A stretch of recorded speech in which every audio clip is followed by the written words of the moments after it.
Ndabahaye ikaze muri kino kiganiro ndi Acher NIYONIZIGIYE.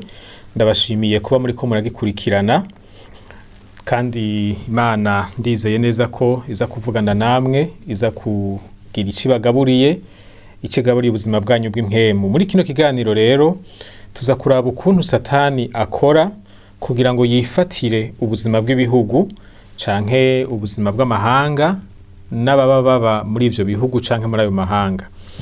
Igituma ibi bintu tubikeneye ni ukugira ngo bidufashe gutahura rya jambo ryo guhindura amahanga abigishwa iyo riza riva. Imana irafise ishaka gushikako bivanye n'ibihari, ari naco gituma ishaka ko amahanga ahinduka. Icaha caragize ingaruka mbi nyinshi nk'uko twabibonye, kandi imwe muri izo ngaruka igaragarira mu buzima bw'ibihugu, mu buzima bw'amahanga.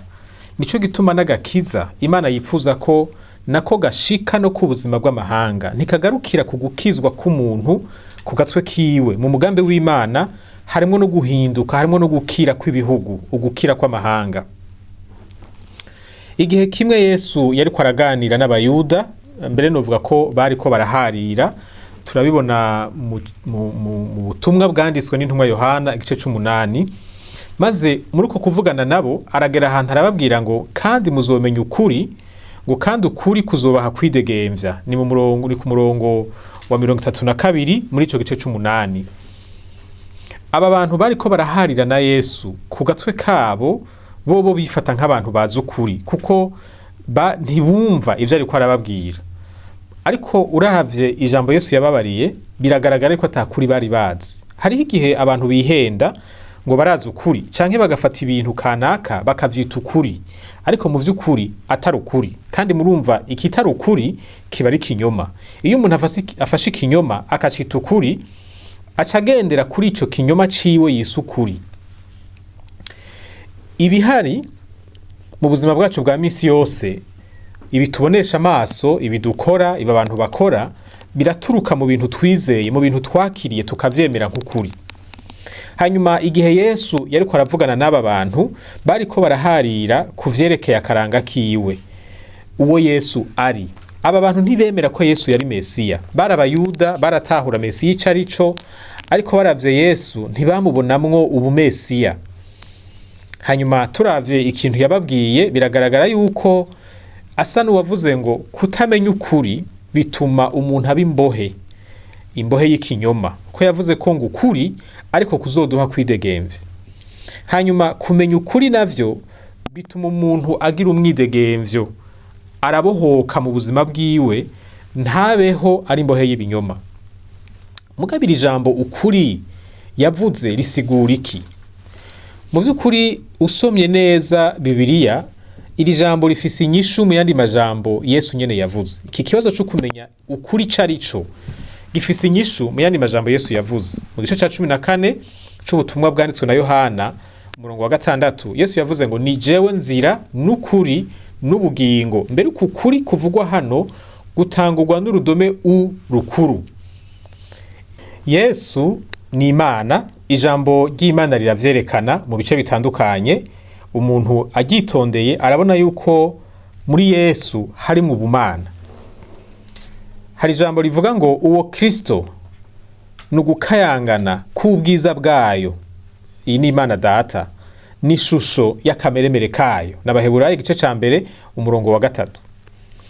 Imana Data yigaragaje iciye mu Mana Mwana Yesu Kristo. Hanyuma Imana izi vyose, izi bihari, ivyabayeho n'ibizobaho, kandi ivyo bintu vyose Imana ibizi 100%. Mu yandi majambo, Imana ntishobora kwihenda, ntishobora kuvuga ikintu kitarico. Burya iyo umuntu yihenze biba vyerekanye ubudasa buri hagati y'ivyazi n'ukuri. Iyo hariho itandukaniro hagati y'ubumenyi umuntu afise n'ukuri kose, niho kwihenda bishoboka. Nukuvuga ko ijambo Imana ivuze kuba rukuri, nta kwihenda kuba kurimwo, kuko Imana izi vyose. Yesu nawe nk'Imana, ijambo avuze ni kuno nyene. Nico gituma yubahuka akavuga ko ari we kuri. Ariko kandi Imana ni nziza 100%, nta kibi gishobora kuyiturukako. nukuvuga ko Imana idashobora kubesha. Umuntu abesha aratandukanye n'uwihenda. Uwihenda ni uvuga ibintu yibaza ngo nukuri, azi ko ari ukuri ariko atari ukuri. Ico twabonye ko ku Mana kidashoboka kuko Imana izi vyose. Uwubesha nawe ni umuntu afata ikintu azi ko atari ukuri akakivuga nk'ukuri. Ubu nawe bisaba ko aba ari umuntu afise umutima wo kubesha abantu. Kubesha ni bibi, Imana ntibishobora. Kuba rero Imana idashobora kwihenda ikaba kandi idashobora kubesha, bisigura yuko ikintu cyose ivuze kuba ari ukuri. Ukuri k'ukuri kuri mu Mana. Igihe cyose tutabonye ibintu cyo kimwe n'Imana, igihe cyose uko dutahura ibintu binyuranye n'uko Imana ibivuga, tuba turi ko turihenda kuko Imana icyo ivuga kuba ari ukuri. N'ubuzima bw'ukuri, ubuzima bwiza bubaweho neza, n'ubuzima umuntu abaho yisunga icyo Imana ivuga. Kuko tutisunze icyo Imana ivuga tuba twinjiye mu binyoma, kandi tugiye mu binyoma tuba imbohe zavyo. Iryo niyo jambo Yesu yariko aravuga ngo nimwamenya ukuri kuzobabohora kubahe kwidegemvya. Nico gituma burya gukizwa k'ukuri, kumenya Imana k'ukuri, kuba umukristo w'ukuri, bihera ku kwakira agakiza, ariko bikadushikana muri ubu buzima bwo kugendera mu kuri guturuka ku Mana. Nukuva muri vya bintu twita ngo nukuri ariko atariko, tukakira ukuri kuva ku Mana. Maze tumaze kwakira ukukuri tukiyemeza kukugenderamwo, ubuzima bwacu bukubakira kuri uko kuri. Reka tuve kuri uru ruhande rw'ukuri tuje kuri uru ruhande rw'ibinyoma. Ijambo ry'Imana rivuga ko Satani ari umunyabinyoma.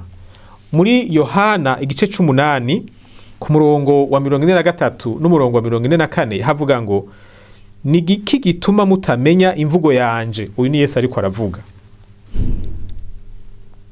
Nuko mudashobora kumva ijambo ryanje, mwebwe murabaso Satani, kandi ivyo so yipfuza nivyo mushaka gukora. Uwo yahereye mu ntango ari umwicanyi, kandi ntiyahagaze mu kuri kuko atakuri kuri muri we. Iyo avuga ibinyoma avuga ivyiwe, kuko ari umunyabinyoma kandi ari we se wavyo. Hano Yesu avuga Satani ko ari umwicanyi kandi ko ari n'umunyabinyoma. Ahubwo ngo si n'umunyabinyoma gusa, ni se wavyo. Ngo yavuze ibinyoma aba ariko avuga ururimi rwiwe, ururimi kavukire, niko rurimi rwa Satani.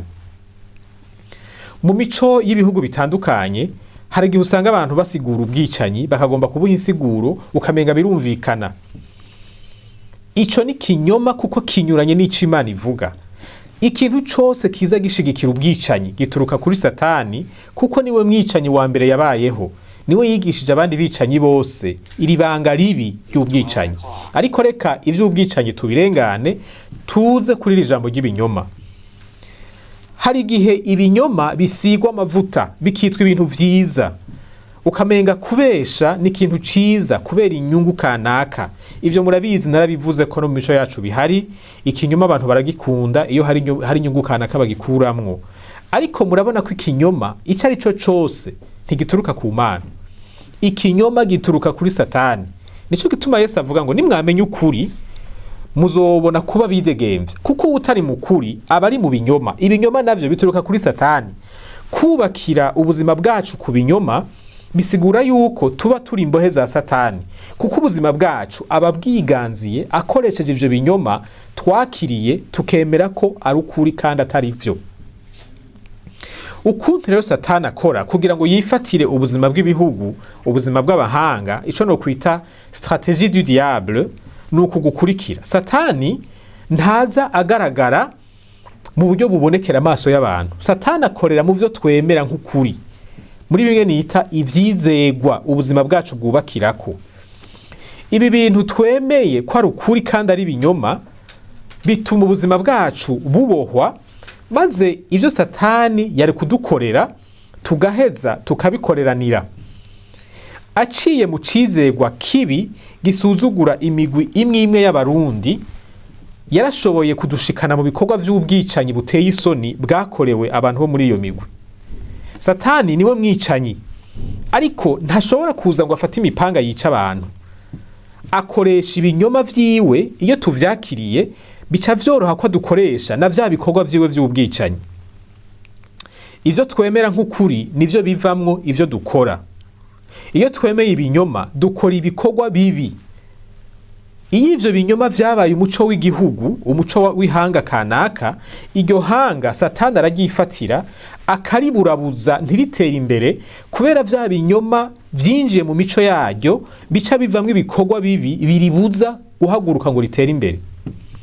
Ubusuma buva hehe muri kino gihugu? Buva muri vya vyizegwa bibushigikiye. Vyogenda gute ngo abantu ntibibe kandi baremeye yuko igisuma ari gifashwe? Iyo umuntu abona ko ashobora kwiba ntafatwe ntiyumva ko ari umusuma. Nico gituma abantu batamaramara iyo bivye. Abantu baratanga n'amashikanwa mu bintu bivye. Nta n'udusoni abantu bagira, kuko uyu muco mubi waramaze kubinjiramwo utuma bakora ibikorwa nka bene ivyo. Abantu boreka gukora ivyaha gute vy'ubusuma kandi baremeye yuko atawutunga ativye? Ico ni kinyoma Satani yatwinjijemwo. Kubera abantu bakunda ubutunzi, iyo bamaze kwemera yuko atamuntu ashobora gutunga ativye, nibisanzwe cyane ko biba. Iyo igihugu kibaye igihugu c'ubusuma, bica bizana vya bindi mutayobewe. Bimwe vyo kudatanga amakori canke gutanga yadakwiriye, bimwe vyo kunyuruza ubutunzi bw'amashirahamwe canke ubutunzi bw'igihugu, vya bindi bizingamika ubutunzi bw'igihugu. Gutyo Satani akaba aracifatiye aciye muri vya vyizegwa yabashizemwo, vya vyizegwa vy'ibinyoma. Ibi bintu Satani abikorera mu bwenge bwacu kugira ngo atwinjizemwo ingeso mbi maze azimize igihugu cacu. Mu vyahishuriwe Yohana igice ca 20 kuva ku murongo wa mbere gushika ku murongo wa 3 niho hari ijambo ryo kuzimiza amahanga, havuga ngo mbona umumarayika amanuka avuye mu ijuru afise urupfunguruzo rw'ikuzimu, afise n'ikinyororo mu minwe. Afata ca gisato, nico yanzoka ya mbere, niyo mugwanizi, irindi ni Satani, akiboha ngo kimara imyaka 1000, agikororera ikuzimu, arahadadira, ashirako ikimenyetso kikirumanya kugira ngo nticongere kuzimiza amahanga, gushitsaho iyo myaka 1000 izoshirira. Niyashira gikwiye kubohorwa ngo kimara igihe gito. Kimwe mu bikorwa vya Satani ni ukuzimiza amahanga. Ihanga n'abantu basangiye kahise, basangiye imico, basangiye ururimi, kandi kenshi baba basangiye n'igihugu. Ni kimwe bita nation. Bakagendera musi y'uburongozi bumwe, bakagira leta imwe. Satani afise umugambi wo kuzimiza amahanga biciye mu binyoma yinjiza mu mico y'amahanga, maze bikifatira ubuzima bw'abantu, noneho bigatinda bikinjira no mu nzego ziba ziri muri iryo hanga. Ivyo rero biraheza bikabera iryo hanga umutego, likaba mu binyoma vya Satani, likabaho liboshwe. Yesu nawe aravuga ngo nimwamenye ukuri muzoba abidegemvya. Ibi avuga turashobora kubivuga ku gatwe k'umuntu, tukabivuga ku rugezo rw'imiryango, tukanabivuga ku rugezo rw'igihugu cose. Igihugu kimenye ukuri kiridegemvya, umuryango umenye ukuri uridegemvya, umuntu amenye ukuri abaho ubuzima yidegemvya, ntagendera mu binyoma vya Satani. Nashaka ngutera intege we wumviriza ano majambo. Iyo turiko turavuga ibi bintu si nkuru tuba twifuza ko umuntu yumva ngo zirengane zigende. Hariho abantu muri kino gihugu bakiboshwe na Satani kubw'ibinyoma bemeye bakiriye nk'ukuri. Kandi Yesu yarapfuye, yaratanze ikiguzi c'agakiza. Aripfuza yuko umuntu wese abohoka akava munsi y'ububasha bw'ibinyoma vya Satani akidegemvya. Ni jewe na wewe dutegereza gufasha abandi kwigobotora imigozi y'ibinyoma Satani yababohesheje. Ariko kandi ni jewe na wewe dutegereza gufasha igihugu cacu, ihanga ryacu, kuva mu binyoma vyariboshe, vyaribujije gushika ku ntambwe ishimishije, gushika uyu munsi igihugu cacu camakiriko kiragwa mu matati adahera. Abantu bakankana, abantu bakicana, abantu bakarabana ribi, abantu bagati igihugu bakomoka, kubera hari binyoma biba biriko biravyara ibikorwa bibi, maze bikaburagiza igihugu ntigishike ku rugezo rw'iterambere cari gishoboye gushikako. Ndashaka mbashimire kuba mwankurikiranye, ndanabasabira ngo mugire umwete wo gushira mu ngiro ano majambo, muba babohotse, muba bidegemvya, kandi mufashe n'abandi kwidegemvya, dufashe n'igihugu cacu kugendera mu kuri kw'ijambo ry'Imana, cidegemvye, cigobotore ubuzima bwubakiye ku binyoma bituruka kuri Satani. Imana ibahezagire.